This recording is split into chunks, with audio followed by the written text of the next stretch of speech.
سب کہاں کچھ لالا و گل میں نمایاں ہو گئیں، خاک میں کیا صورتیں ہوں گی کہ پنہاں ہو گئیں۔ بسم اللہ الرحمن الرحیم۔ السلام علیکم ناظرین، FM4 کے ٹی وی کے پروگرام اساطیر میں میں ہوں آپ کا ہوسٹ محمد عثمان۔ خواتین و حضرات، جیسے پچھلے پروگرام میں ہم حضرت سیدنا عثمان غنی رضی اللہ تعالی عنہ کا ذکر خیر کر رہے تھے، آج بھی انشاءاللہ ہم حضرت سیدنا عثمان غنی رضی اللہ تعالیٰ عنہ کا ذکر خیر کرنے کی سعادت حاصل کریں گے۔ وہ کون عثمان ہے جو ہم زلف مرتضیٰ ہیں، جو رسول اللہ کے دوہرے داماد ہیں۔ میرے پاس آج بہت زیادہ القابات تھے جو میں سیدنا عثمان غنی رضی اللہ تعالیٰ عنہ کی بارگاہ میں عقیدتاً پیش کرتا، لیکن آج میری نظر سے کچھ اشعار گزرے اور میں اپنے پروگرام کا آغاز آج ان اشعار سے کرنا چاہتا ہوں۔ شاعر کہتا ہے کہ عفان کا بیٹا ہوں میں عثمان پیمبر، عفان کا بیٹا ہوں میں عثمان پیمبر، یعنی میں ہوں وابستہ دامان پیمبر۔ مجھ پر ہے الگ رنگ سے احسان پیمبر، ہے مجھ کو بہت اچھے سے عرفان پیمبر۔ عرفان پیمبر سے معطر ہوں سنو نا، یعنی کہ مقدر کا سکندر ہوں سنو نا۔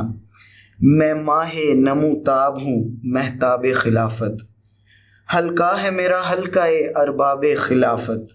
لاتا نہیں ہر آدمی بھی تاب خلافت، کھلتے ہیں میرے نام سے ابواب خلافت۔ ابواب خلافت کا سند یاب صحیفہ، میں بعد عمر سید عالم کا خلیفہ۔ روشن ہے ہر ایک باب سخاوت میرے دم سے، کرار کے چہرے پہ مسرت میرے دم سے۔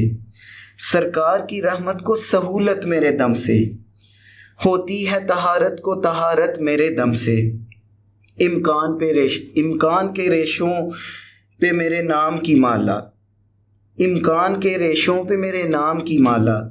میں سید سادات کا بے مثل حوالہ، پیاسوں کے لیے میٹھا کنواں میں نے خریدا۔ ہم زلف علی ہوں میں جہاں بر میں چنیدہ، مجھ میں ہے میرے پیر کے اوصاف حمیدہ۔ تو کھول ذرا عہد خلافت کا جریدہ، اسلام کی تبلیغ میں کب میں نے کمی کی؟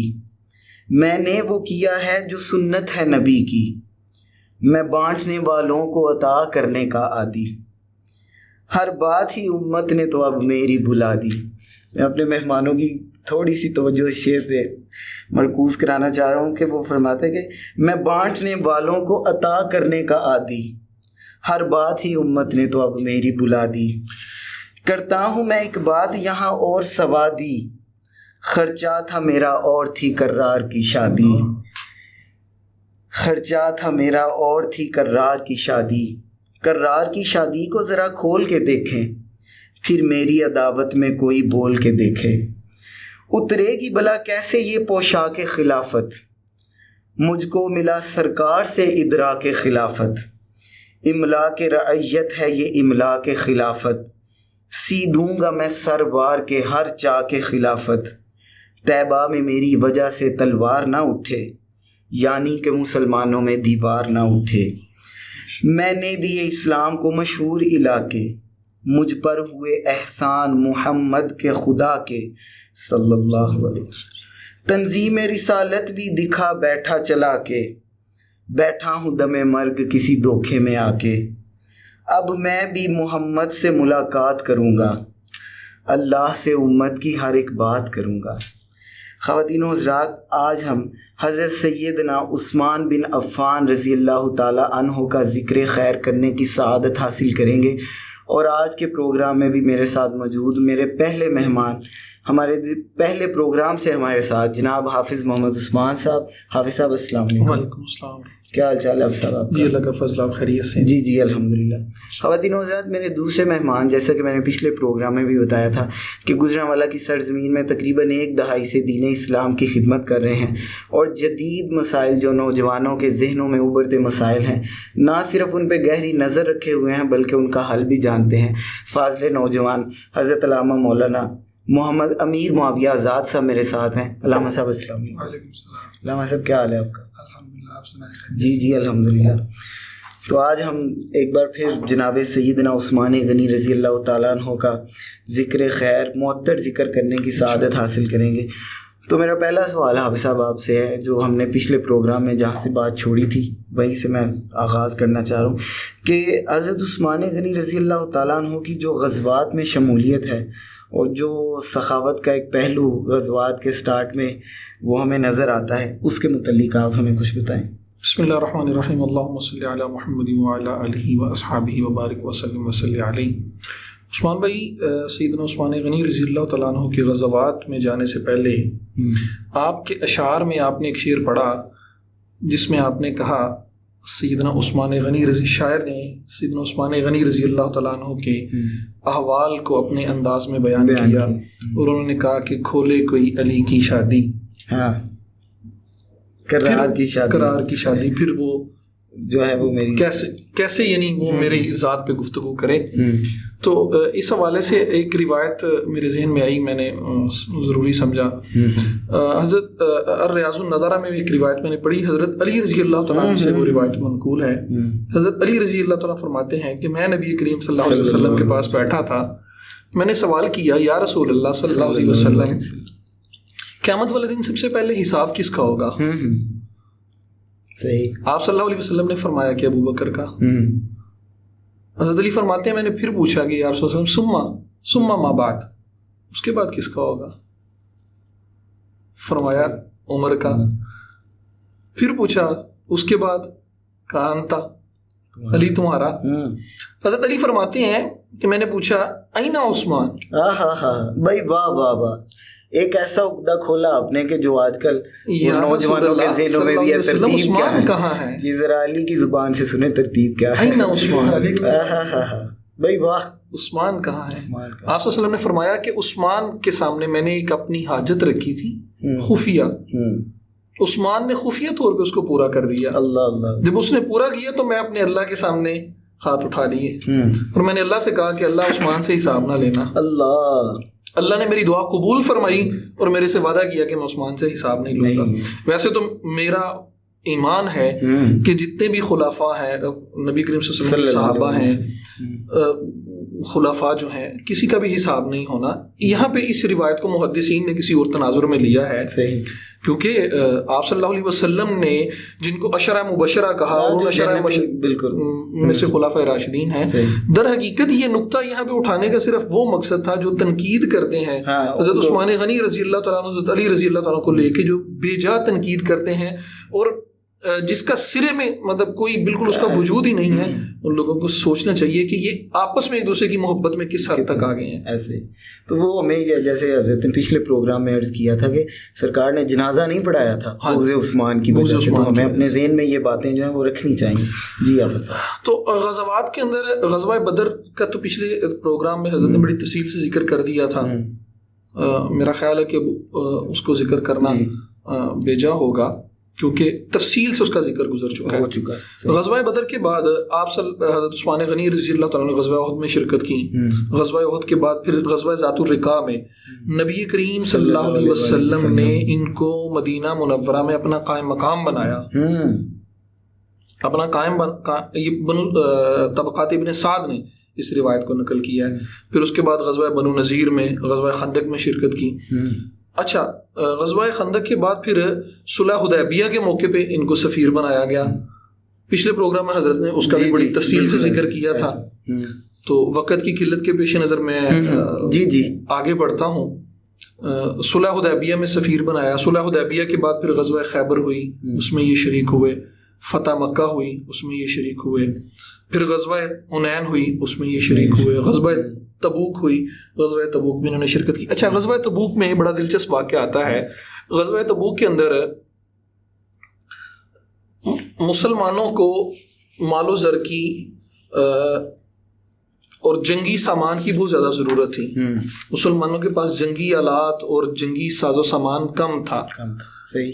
حضرت عثمان غنی رضی اللہ تعالیٰ اس وقت شام کے سفر سے واپس لوٹے تھے، تو انہیں تجارت میں بے پناہ نفع ہوا تھا۔ آپ صلی اللہ علیہ وسلم نے جب کہا کہ مسلمانوں میں سے کون ہے جو اپنا مال وقف کرے گا، حضرت عثمان غنی رضی اللہ تعالیٰ آگے بڑھے، کہا یا رسول اللہ 100 اونٹ ساز و سامان کے ساتھ میں آپ کی خدمت میں پیش کرتا ہوں۔ کہا عثمان اگر بڑھا دو تو، کہا یا رسول اللہ 200 اونٹ کرتا ہوں۔ کہا اگر مزید بڑھا دو تو کہا 300 اونٹ یا رسول اللہ علیہ وسلم، بما ساز و سامان، جنگی ساز و سامان 300 اونٹ پیش کیے. اچھا ایک روایت میں 1000 اونٹ کی تعداد آتی ہے کہ 1000 اونٹ بما ساز و سامان پیش کیے. 70 کے قریب گھوڑے تھے، 1000 دینار تھے، 1000 دینار، یہ سارا کچھ پیش کیا. اس جنگ میں تقریباً 40,000 کے قریب مسلمانوں کے لشکر نے شرکت کی، ان میں سے 30,000 کے قریب پیادہ تھے اور 10,000 جو تھے وہ سواریوں پہ سوار تھے، 10,000 کے قریب.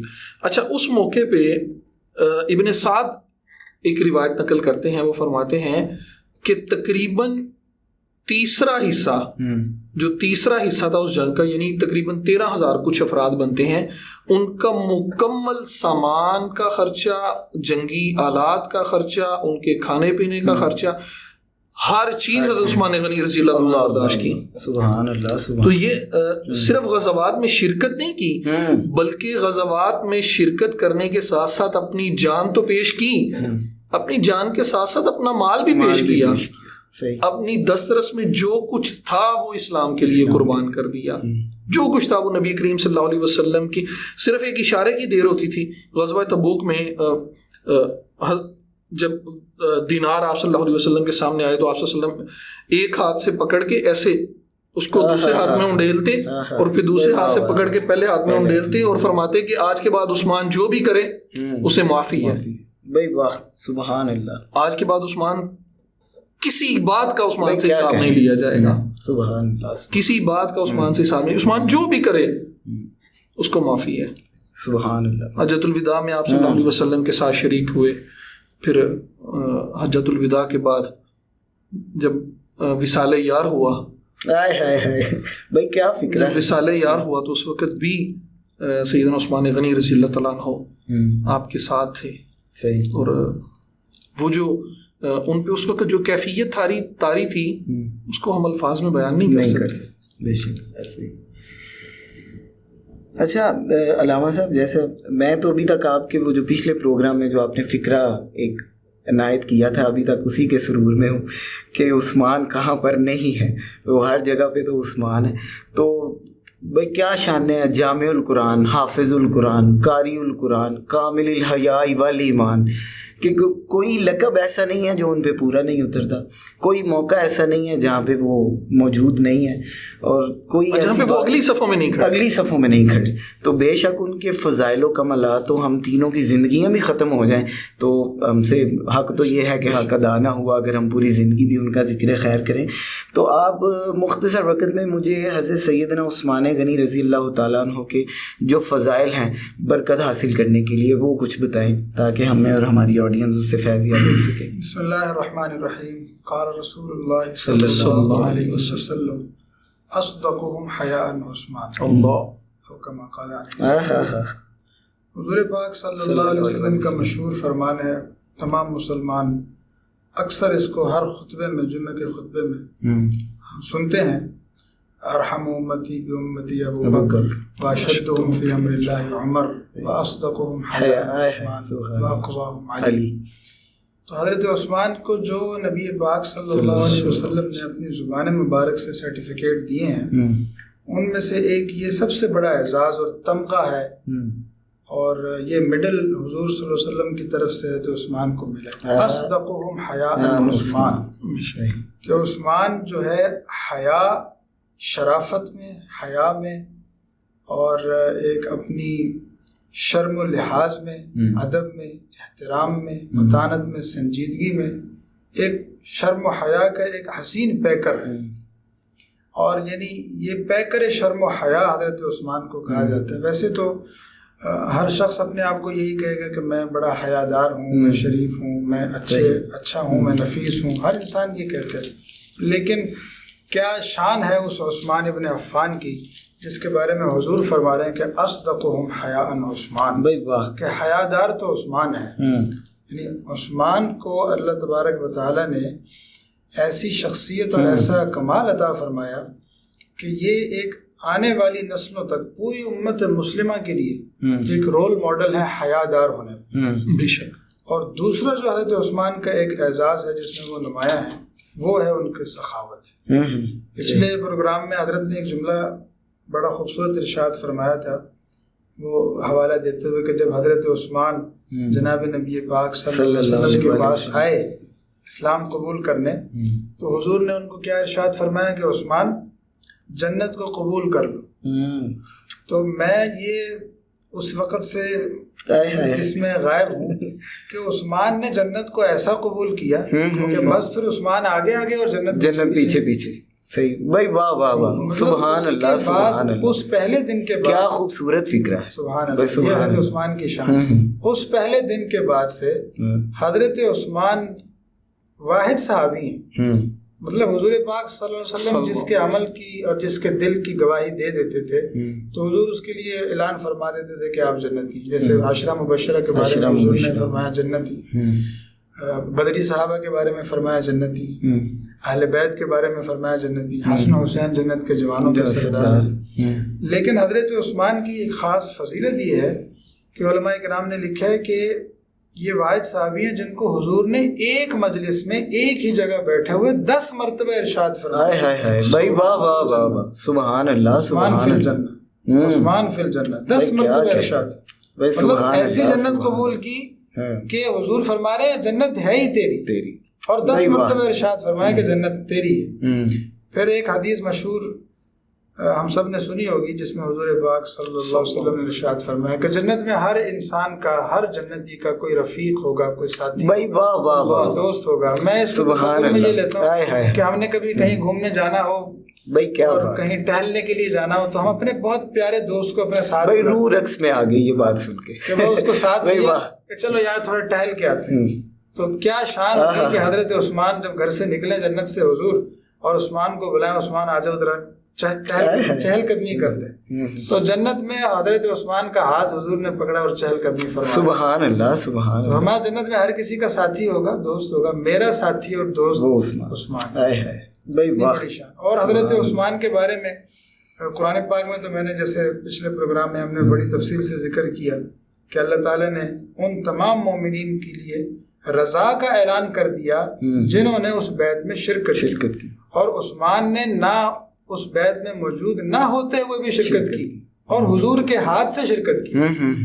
تو یہ اللہ تعالیٰ کی طرف سے تو اعزاز یہ ہے کہ حضرت عثمان سے اللہ راضی ہو گئے. بے شک. اور حضور پاک صلی اللہ علیہ وسلم نے جو ان کے اچھا یہ بڑی عجیب بات ہے کہ حضرت عثمان کی یہ شان ہے کہ جناب نبی پاک صلی اللہ علیہ وسلم کو مالی حوالے سے زندگی میں کبھی کوئی مسئلہ، کبھی کوئی پریشانی یا کبھی کوئی ضرورت ہوتی تو بلا تکلف بلا جھجک عثمان پر اتنا مان تھا حضور کو کہ جب کوئی بات ہوتی اور جو حکم فرما دیتے وہ عثمان. ایک مشہور واقعہ ہے کہ ایک شخص حضور پاک صلی اللہ علیہ وسلم کے پاس آیا کہ یا رسول اللہ میری کچھ مدد فرما دیجیے. تو حضور نے فرمایا کہ اس وقت تو میرے پاس کچھ نہیں ہے، لیکن حضور آپ کو پتہ ہے عثمان بھائی، آپ کو پتا ہے کہ اس در سے جو آ جائے وہ خالی ہاتھ نہیں. جی بے شک بے شک. تو حضور نے فرمایا کہ اس وقت میرے پاس کچھ نہیں ہے، لیکن تم عثمان کے دروازے پر چلے جاؤ اور جا کر صرف یہ کہنا کہ مجھے نبی صلی اللہ علیہ وسلم بھیجا ہے مدد کے لیے. اچھا، وہ عجیب واقعہ ہے کہ وہ شخص کہتا ہے کہ میں چلا گیا حضرت عثمان کے دروازے پر. میں جیسے دروازے کے قریب پہنچا تو مجھے یہ محسوس ہوا کہ جیسے اندر دو جو ہے نا وہ میاں بیوی آپس میں جھگڑا کر رہے ہیں. صحیح. تو حضرت عثمان کا اپنی بیوی کے ساتھ جھگڑا چل رہا ہے. صحیح ہے. وہ کہتے ہیں میں قریب ہو کر میں نے کان لگا کر سنا کہ یہ سنو تو صحیح یہ ہو کیا بات کی. آواز باہر تک آ رہی. تو حضرت عثمان جو ہیں وہ اپنی بیوی کے ساتھ اس بات پر جھگڑ رہے تھے اور ان کی آوازیں بلند ہو رہی تھیں اور کہہ رہے تھے اللہ کی بندی تو نے رات دیے میں وہ جو بتی ہوتی ہے بتی ڈالتے ہیں وہ تو نے موٹی رکھ دی جس کی وجہ سے وہ تیل زیادہ استعمال ہو گیا، تیل زیادہ خرچ ہوا. تو یہ تو تیل کو ضائع کرنے والی بات ہے. بتی ہمیشہ پتلی لگایا کرو تاکہ باریک ہو اور تاکہ تیل کم استعمال. صحیح. وہ جو باہر شخص ہے وہ کہتا ہے کہ میں حیرت میں ڈوب گیا کہ اللہ کے نبی نے اس کے پاس مجھے اپنی ضرورت اور حاجت پوری کرنے کے لیے بھیجا ہے، یہ میری کیا مدد کرے گا؟ یہ تو بظاہر اتنا کنجوس لگ رہا ہے کہ جو اپنی بیوی میں اس بات پہ جھگڑا کر رہا ہے. کہ دیے کی بتی باریک ہونی چاہیے یا موٹی ہونی چاہیے. صحیح. بہرحال چونکہ حضور نے بھیجا تھا تو اس شخص نے دروازہ کھٹکھٹایا اور کہا کہ حضرت عثمان باہر ہے اور کہا کہ مجھے حضور نے بھیجا ہے, میری یہ ضرورت ہے, مجھے پیسوں کی ضرورت ہے, تو آپ میری کچھ مدد کریں. حضرت عثمان, وہ شخص کہتا ہے, وہ خود اس کا بیان ہے کہ حضرت عثمان اندر گئے اور کچھ ہی لمحوں کے بعد واپس آئے اور 1000 دینار, اللہ, سونے کے دینار, 1000 دینار سے بھری ہوئی تھیلی میرے ہاتھ میں تھما دی. اچھا, وہ شخص کہتا ہے کہ میں حیران ہو گیا کہ میں تو 5 دینار کی بھی امید نہیں تھی مجھے, اور میری امید اور میری ضرورت اور میری حاجت سے کئی گنا بڑھ کر انہوں نے میرے ساتھ اکرام فرمایا ہے. صحیح. تو ایک تو میں خوش ہو گیا اور پھر میں نے پوچھا, میں یعنی حیرت میں اتنا ڈوبا ہوا تھا کہ میں نے حضرت عثمان سے پوچھ لیا کہ یا عثمان یہ تو بتائیں ایک بات, کیا ابھی میں نے آپ کا جھگڑا سنا آپ کا کہ آپ اپنی بیوی کے ساتھ پیسوں کے زیادہ خرچ, تیل کے زیادہ خرچ پہ جھگڑا کر رہے ہیں, یہاں آپ نے 1000 دینار مجھے دے دیے جو میں نے کبھی دیکھا بھی نہیں تھا. صحیح. سوچا بھی نہیں. تو حضرت عثمان رضی اللہ تعالیٰ نے کیا خوبصورت جملہ ارشاد فرمایا. رہتی دنیا تک کے لیے وہ ایک, یعنی ان کا ایک زرعی قول ہے جس کو سونے کے حروف سے وہ فرماتے ہیں کہ حضرت عثمان نے فرمایا کہ جب ہم اپنی ذات پر خرچ کرتے ہیں تو پھونک پھونک کر خرچ کرتے ہیں, جب خدا کی راہ میں خرچ کرتے ہیں تو بے حساب کرتے ہیں, پھر کوئی حساب نہیں. تو حضرت عثمان کی شان میں سے ایک یہ بھی ہے کہ جب اللہ کے راستے کی باری آئی ہے تو عثمان نے کبھی یہ نہیں سوچا کہ میں کم دوں, بلکہ زیادہ سے زیادہ دینے کے بعد بھی یہ احساس رہا کہ شاید میں نے کم دیا اور پھر اور بڑھایا. جو واقعہ ایک بیان انہوں نے کیا کہ حضور نے فرمایا اور بڑھا دو اور بڑھا. بعض روایت میں ہے کہ ایک دفعہ حضرت عثمان کھڑے ہوئے کہ یا رسول اللہ 100 اونٹ اللہ کے راستے میں دیتے. حضور نے فرمایا اللہ قبول فرمایا, بیٹھ جاؤ. بیٹھ گئے. دوبارہ حضور نے پھر ارشاد فرمایا اور کوئی ہے اللہ کے راستے میں. عثمان پھر کھڑے ہوئے کہ یا رسول اللہ 200 اونٹ دیتے. کہا اللہ قبول فرمایا, بیٹھ جاؤ. پھر جو تیسری دفعہ آپ نے اعلان فرمایا کہ اور کوئی ہے اللہ کے راستے میں, جو حضرت عثمان پھر کھڑے ہو گئے. کہا یا رسول اللہ 300 اونٹ اور دیتا ہوں. تو بعض مفسرین نے لکھا ہے, یہ محدثین نے, کہ حضرت حضور کو کہنا پڑا عثمان کسی اور کو بھی جنت خرید لیتے. سبحان اللہ. اب کھڑا نہ ہونا, اب کسی اور کو بھی تو جنت لینے دو, ساری جنت تمہیں لے جانی. تو حضرت عثمان پھر اس پر بھی راضی نہیں ہوئے, پھر گھر گئے اور گھر سے سونے کے دینار اور درہم اٹھا کر لائے اور حضور کی جھولی میں ڈال دی. اور جیسے خوبصورت طریقے سے حضرت نے بیان فرمایا کہ میں وجد میں چلا جاتا ہوں جب میں یہ سوچتا ہوں کہ اللہ کا آخری نبی ہو جس کے لیے دنیا کیا ہے, دنیا کا مال و دولت مچھر کے پر کے برابر بھی نہیں, ہاتھ کا میل بھی نہیں, لیکن عثمان کی دولت حضور کو اتنی پسند ہے کہ سکے اچھالتے ہیں دائیں ہاتھ سے بائیں ہاتھ میں اور بائیں ہاتھ سے, اور حضور کھیل رہے ہیں سکوں کے ساتھ, عثمان کی دولت کے ساتھ, اور خوش ہو کر فرما رہے ہیں کہ عثمان تو نے اللہ کو اتنا راضی کر دیا ہے کہ آج کے بعد تیرا کوئی عمل تجھے نقصان نہیں پہنچائے. یہ حضرت عثمان کی شان ہے. اللہ تبارک و تعالیٰ نے بڑا عجیب اور بڑا اعلیٰ مقام ان کو نصیب فرمایا کہ جنت بھی ان کی مشتاق ہے اور جنت ان کے پیچھے پیچھے بھاگ رہی ہے. بے شک ایسے ہی. اچھا بھائی, واہ واہ, سبحان اللہ, کیسی خوبصورت محفل جاری ہے. اچھا آپ صاحب, آپ مجھے یہ بتائیں کہ حضرت سیدنا عثمان غنی رضی اللہ تعالیٰ عنہ کا حضرت ابوبکر صدیق رضی اللہ تعالیٰ عنہ اور سیدنا فاروق اعظم رضی اللہ تعالیٰ عنہ کے دور خلافت میں جو کردار تھا اس کا حاضری کی غرض سے, ویسے تو وہی بات ہے کہ عثمان بھائی حضرت ابوبکر صدیق رضی اللہ تعالیٰ عنہ کے دور میں جو مجلس شورا تھی اس کی یہ معتمد ترین رکن تھے. صحیح. اچھا, جب حضرت ابوبکر صدیق رضی اللہ تعالیٰ کے وصال کا وقت قریب آیا تو انہوں نے عثمان کو بلایا, کہا کہ وصیت لکھیں. صحیح. اس وصیت لکھواتے وقت وصیت لکھوانے میں انہوں نے آخری خلیفہ یعنی میرے بعد آنے والا جو دوسرا خلیفہ اس کا نام لکھوانا چاہا تو ان پہ غشی طاری ہو گئی اور وہ بے ہوش ہو گئے. صحیح. حضرت عثمان غنی رضی اللہ تعالیٰ عنہ نے خود سے ہی حضرت عمر کا نام لکھ لیا, اور جب حضرت ابوبکر صدیق رضی اللہ تعالیٰ کی آنکھ کھلی اور کہا کہ عثمان میں نے کیا لکھوایا تھا پڑھو, جب وہ پڑھا سارا اور حضرت عثمان نے حضرت عمر کا نام پڑھا تو حضرت ابوبکر صدیق رضی اللہ تعالیٰ عنہ ان کی فراست کے فہم و فراست کے گرویدہ ہو گئے. طبقات ابن سعد نے اس روایت کو نقل کیا. وہ کہتے ہیں کہ ان کی تعریف کی باقاعدہ کہ عثمان تمہاری فہم و فراست کی کیا بات ہے. حضرت عمر فاروق رضی اللہ تعالیٰ عنہ کے دور میں بھی یہ اسی مجلس کے رکن رہے. حضرت عمر فاروق رضی اللہ تعالیٰ عنہ کے دور خلافت کے بعد جب ان کا وصال کا وقت قریب آیا تو انہوں نے بھی ایک وصیت لکھوائی اور اس میں 6 ارکان کے نام متعین کیے.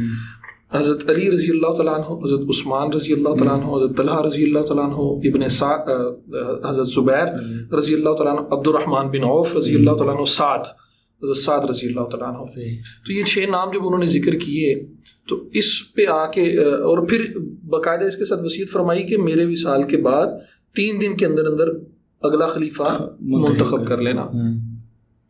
تو 2 دن گزر گئے، اس کا کوئی حل نہ نکلتا نظر نہ آیا. تو حضرت عبد الرحمن رضی اللہ تعالیٰ نے ایک تجویز پیش کی. انہوں نے کہا کہ ہم 6 ہیں، ہم 6 کو 3 پہ محدود کر دیتے ہیں. صحیح. ہر ایک کے حق میں دستبردار ہو جائے.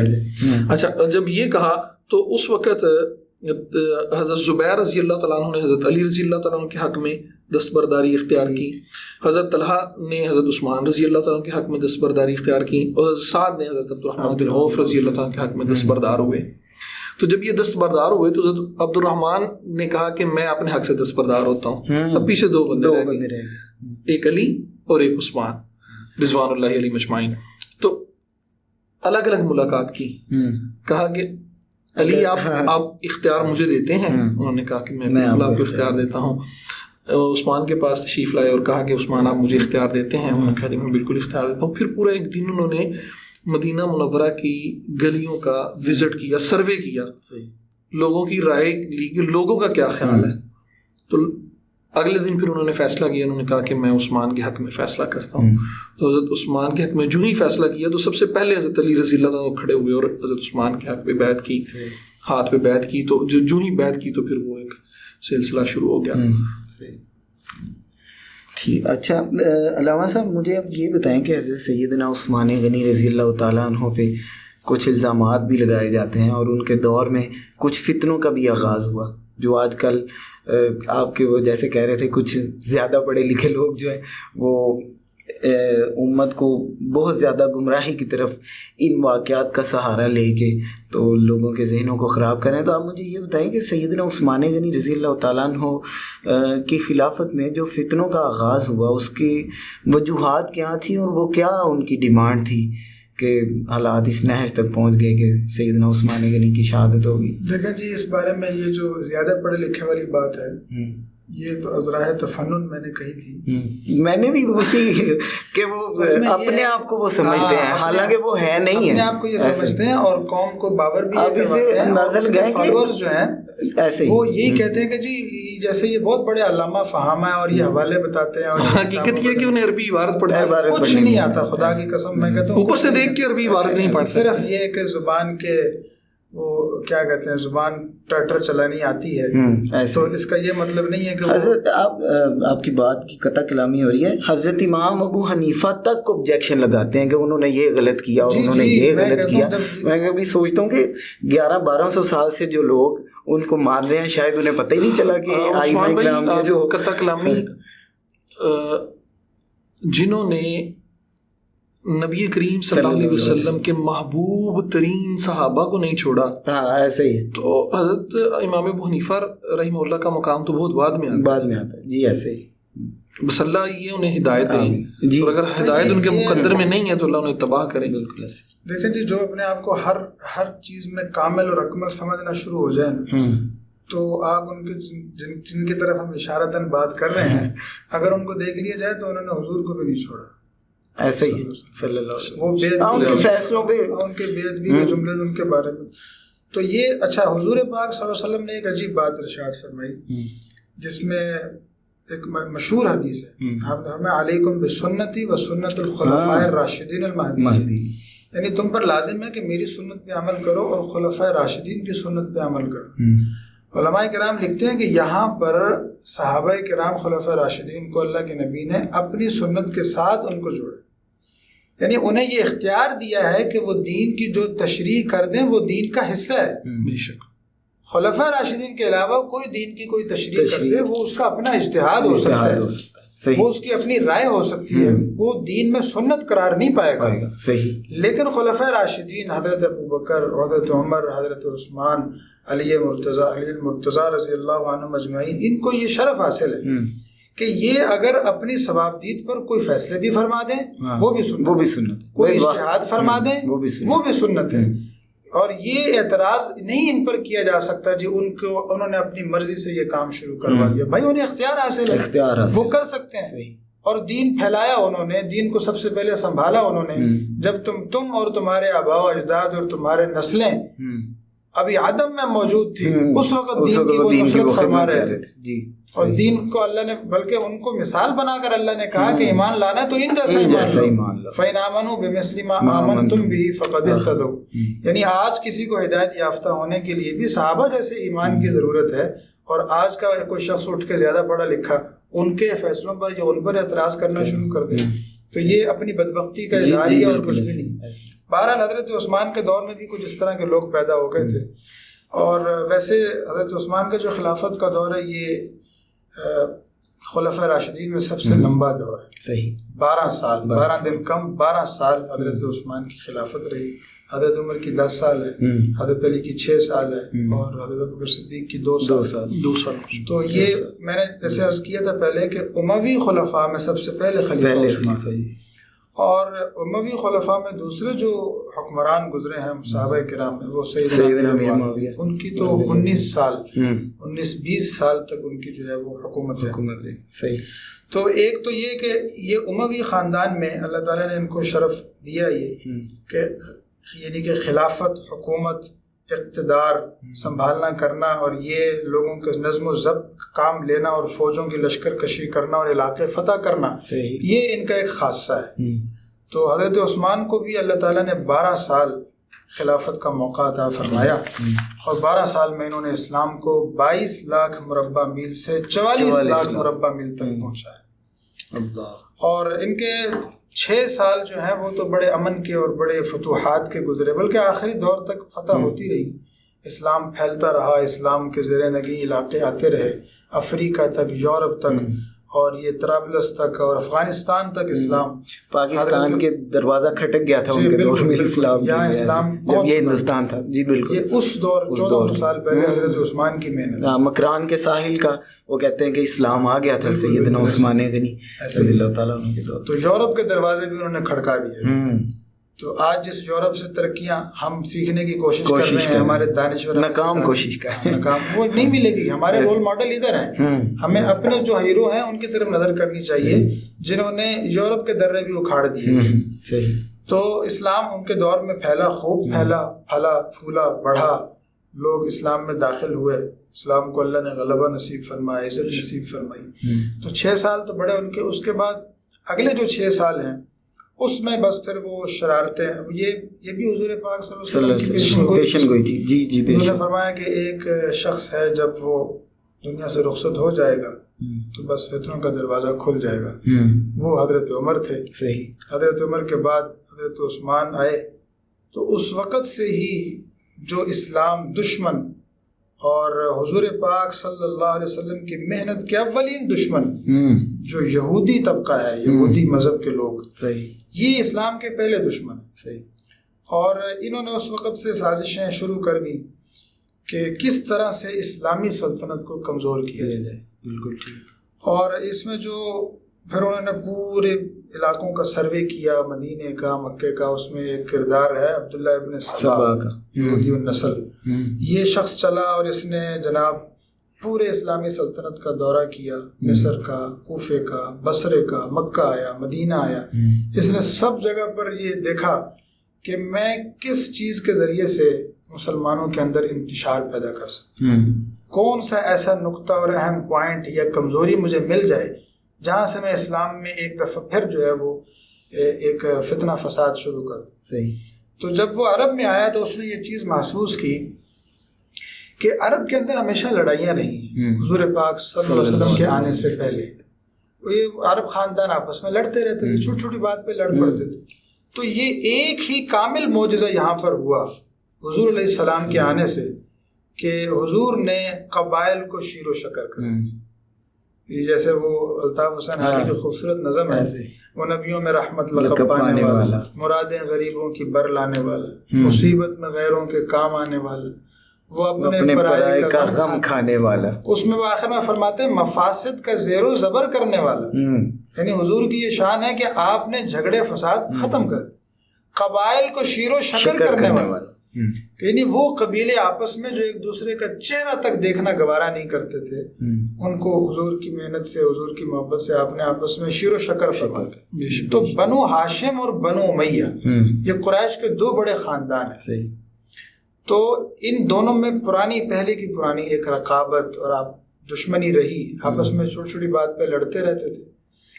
تو اس نے یہ سوچا کہ اس وقت بنو امیہ کا ایک چشم و چراغ، بنو ہاشم کے ایک چشم و چراغ، محمد رسول اللہ صلی اللہ علیہ وسلم کی جو حکومت اور خلافت چلی تھی اس پہ پہلے بنو ہاشم کے ایک چشم و چراغ یعنی حضور السلام کا تمکن تھا.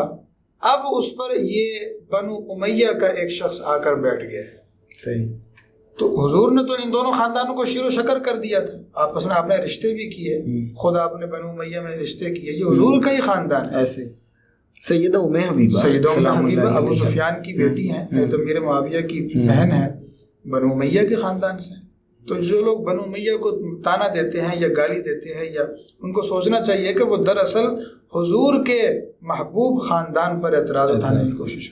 تو عبداللہ بن سبا یہودی نے یہ نقطہ اٹھایا کہ اس کے ذریعے سے مسلمانوں کو گمراہ کیا جا سکتا ہے اور پرانی عصبی جہالت اور لڑائی کو دوبارہ زندہ کیا جا سکتا ہے کہ تخت تو ہے ہاشمیوں کا، تو بنو امیہ کیا. اور آج بھی کچھ لوگ اسی تسلسل کو برقرار رکھتے ہوئے بنو ہاشم اور بنو امیہ کی لڑائی کروانے کا ان کو بہت شوق ہے، حالانکہ یہ دونوں میرے نبی کے خاندان ہیں، ہم دونوں کی عزت کرتے ہیں. بہرحال جو اسلام سے ہٹے گا وہ چاہے بنو ہاشم کا ہو یا بنو امیہ کا، یہ تو قرآن کا اور دین کا فیصلہ ہے کہ کسی عربی کو اجمی پہ کوئی فضیلت نہیں. بات ہے تقوی کی، بات ہے دین کے حق پر قائم. تو اس نقطے کے ذریعے سے اس نے اس وقت کے نئے مسلمانوں کو گمراہ کرنے کی کوشش کی کہ حضرت عثمان بنو امیہ کے ہیں، ان کا کیا کام ہے خلافت سنبھالنے کا، خلافت تو جانی چاہیے علی ابن ابی طالب کے پاس، وہ بنو ہاشم کے خاندان. ایک یہ نقطہ. دوسرا کچھ بے جا قسم کے فضول اعتراضات کہ جی یہ اپنے اقربا کو نوازتے ہیں، اپنے قریبی رشتہ داروں کو عہدے دیتے ہیں. بہت سارے انہوں نے حضرت عثمان پر اعتراضات کیے، لیکن مزے کی بات یہ ہے کہ یہ واحد حکمران ہیں جنہوں نے اپنے اوپر ہونے والے ایک اعتراض کا شافی اور کافی جواب دیا. 40 دن جو آخری دنوں میں ان کا محاصرہ کر لیا بصرے سے اور پھر کوفے سے، وہی عبداللہ بن سبا کچھ لوگوں کو اکٹھا کر کے لے آیا اور ان کو گھیر لیا گیا ان کے گھر کو. تو اس میں یہی اس نے کہا کہ ان کا مطالبہ یہ تھا کہ آپ خلافت چھوڑ دیں. اس وقت حضرت عثمان نے فرمایا کہ مجھے جناب نبی پاک صلی اللہ علیہ وسلم نے ارشاد فرمایا تھا کہ عثمان وہ دن بھی آ سکتا ہے کہ جب لوگ تم سے زبردستی مطالبہ کریں گے کہ قمیص سے خلافت اتار دو، تم میری بات یاد رکھنا، تم یہ خلافت نہ چھوڑ. صحیح. تو میں اس وجہ سے خلافت تو نہیں چھوڑوں گا تمہاری وجہ سے. تمہارا مطالبات کیا ہیں، مسائل کیا ہیں، وہ حل کر دیتے ہیں. جو اعتراض ہے بتاؤ، اس کو حل کر. بہت ساری باتیں ان کے غلط ہونے کے باوجود حضرت عثمان نے ان کی مانی کہ چلو یہ فساد ختم ہو، لڑائی ختم ہو. لیکن دراصل وہ آئے ہوئے تھے اس نیت سے کہ حضرت عثمان کو شہید کیا جائے اور وہ دوبارہ ہاشمیوں اور امویوں کی لڑائی دوبارہ تازہ کی جائے. وہ اپنے اس مقصد پہ آئے تھے. انہوں نے بہرحال اس کی کوشش بھی کی اور حضرت عثمان کی شہادت کا ایک عجیب سانحہ ہوا 18 ذی الحج کو. اس میں یہ جو فتنہ فساد اس وقت برپا کیا گیا، حضرت عثمان رضی اللہ تعالیٰ عنہ نے ایک اور بھی حدیث حضرت عثمان کے بارے میں ملتی ہے ہمیں کہ حضور نے فرمایا تھا کہ جب فتنے برپا ہو جائیں گے تو اس دن ایک شخص حق پر ہوگا، تم اس کا ساتھ دینا.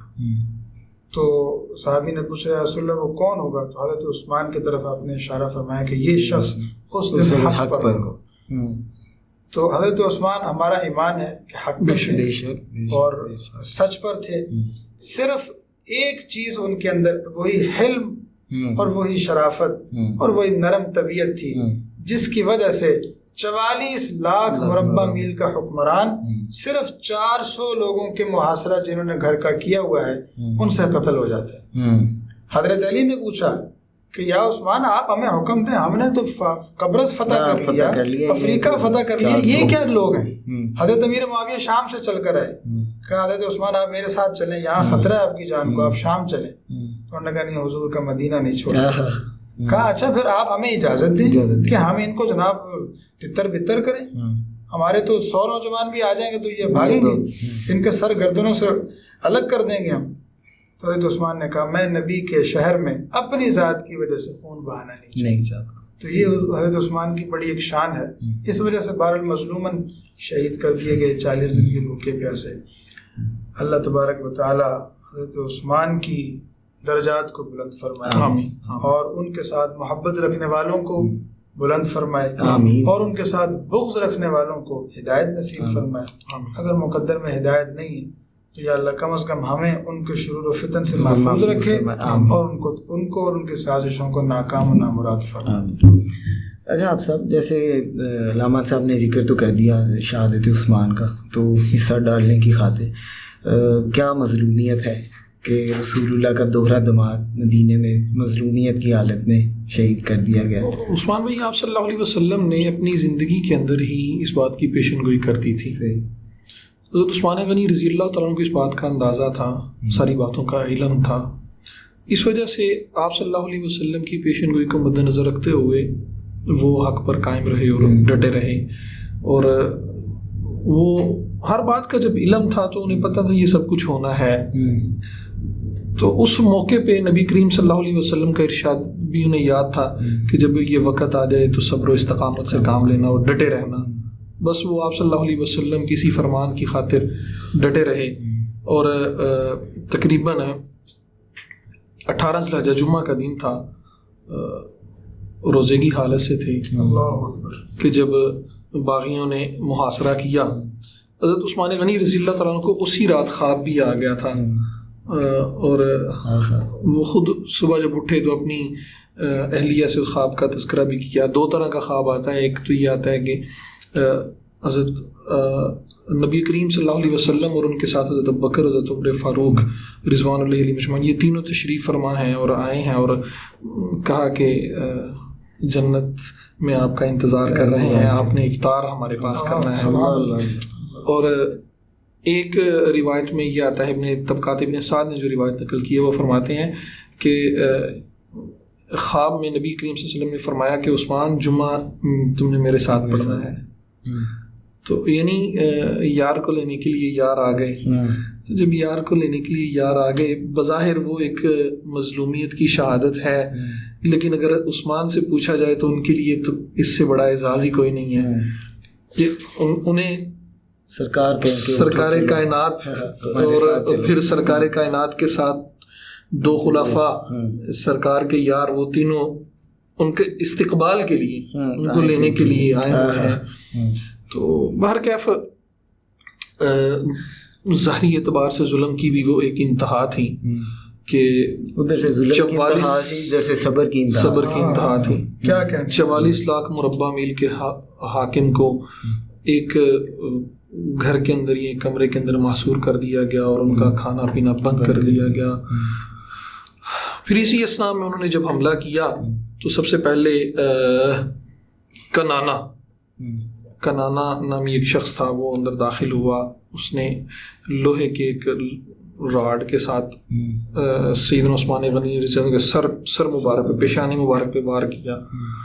تو وہ جب گرے تو پھر اس وقت دوسری طرف سے سودان ابن حمران نے اس نے حملہ کیا تو ان کی تلوار سے پھر خون کے فوارے چھوٹے. تو پھر ایک عمر بن الحمق وہ ان کے سینے پہ سوار ہوا اور نیزے کے ساتھ وار کرنے لگا. 9 جگہ پہ وار کیا. اسی اسنا میں انہی کی زخموں کی وجہ سے پھر حضرت عثمان غنی رضی اللہ تعالیٰ عنہ اس تار فانی سے رخصت ہوئے اور نبی کریم صلی اللہ علیہ وسلم کے پاس, اپنے یار کے پاس حاضر ہوئے, محبت میں چلے گئے. اگر پہلو ہیں, اگر اس داستان کو دیکھا جائے تو کربلا سے پہلے یہ کربلا تھا, یہ کربلا تھا. اور ایک ایسے ظلم کی داستان رقم ہوئی کہ تاریخ کبھی بھی اس کو نظر انداز نہیں کر سکے گی. حضرت نے جیسے فرمایا کہ اللہ تبارک و تعالیٰ سے یہی دعا ہے کہ اللہ تبارک و تعالیٰ ہمیں آخری وقت تک ان سے محبت میں ہمارے ایمان کا حصہ رکھیں. اللہ تبارک و تعالیٰ ان کی محبت میں ہمیں زندگی دیں, انہیں کی محبت میں موت نصیب فرمائیں.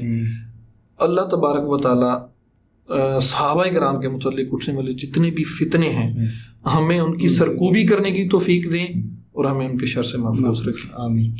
بہت شکریہ آپ دونوں کا. میں عثمان پہ آخر میں ایک اہم بات, حضرت عثمان کی شہادت کا یہ عجیب شان ہے کہ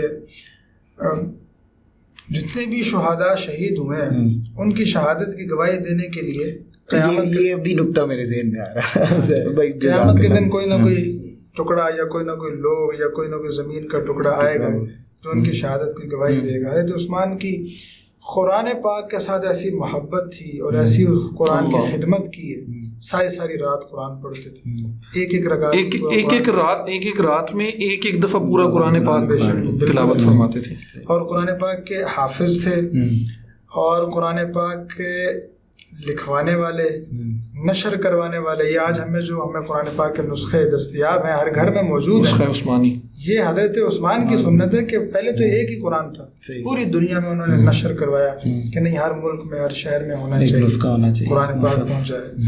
تو اللہ تعالیٰ نے قرآن کی خدمت کے بدولت ان کو شہادت بھی ایسی دی کہ آخری وقت بھی روزے کی حالت میں قرآن پاک کی تلاوت کر رہے ہیں.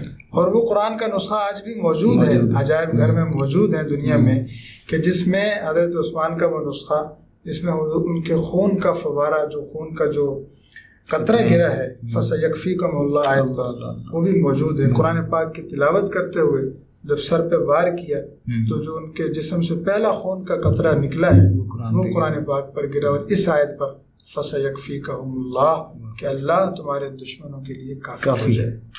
ان کا اپنے ایک روایت ہے, اپنا ارشاد ہے, وہ فرماتے ہیں کہ قرآن پاک کی ایک آیت جس مقام پہ نازل ہوئی, جس مقصد کے لیے نازل ہوئی, اور اس آیت کا مصداق کیا ہے, میں ہر اس چیز کو جانتا ہوں. بس سبحان اللہ, سبحان اللہ. بے شک جی, بے شک. بہت شکریہ آپ دونوں کا, اللہ تعالیٰ آپ کو جزائے خیر عطا کرے. مختصر یہ کہ ہم پوری زندگی سیدنا عثمان غنی رضی اللہ تعالیٰ عنہ کا ذکر خیر کرتے رہیں تو حق تو یہ ہے کہ حق ادا نہ ہوا. اللہ تعالیٰ جہاں پہ حضرت عثمان غنی رضی اللہ تعالیٰ عنہ آرام فرما ہے ان کی قبر پر کروڑوں رحمت نازل فرمائے. ہمیں حضرت عثمان رضی اللہ تعالیٰ عنہ کی محبت میں زندہ رکھے اور اسی محبت میں ہمیں موت آئے, اور قیامت والے دن جنت میں ہمیں ان کی زیارت سے بھی فیض یاب فرمائے. آج پروگرام پیش کرتے ہوئے کہیں کوئی غلطی, کوتاہی, غفلت ہوئی تو میں اپنے اللہ کی بارگاہ سے معافی کا خواستگار اور توبہ کا طلبگار ہوں. اگلے پروگرام تک کے لیے اجازت دیجیے. والسلام علیکم ورحمۃ اللہ وبرکاتہ.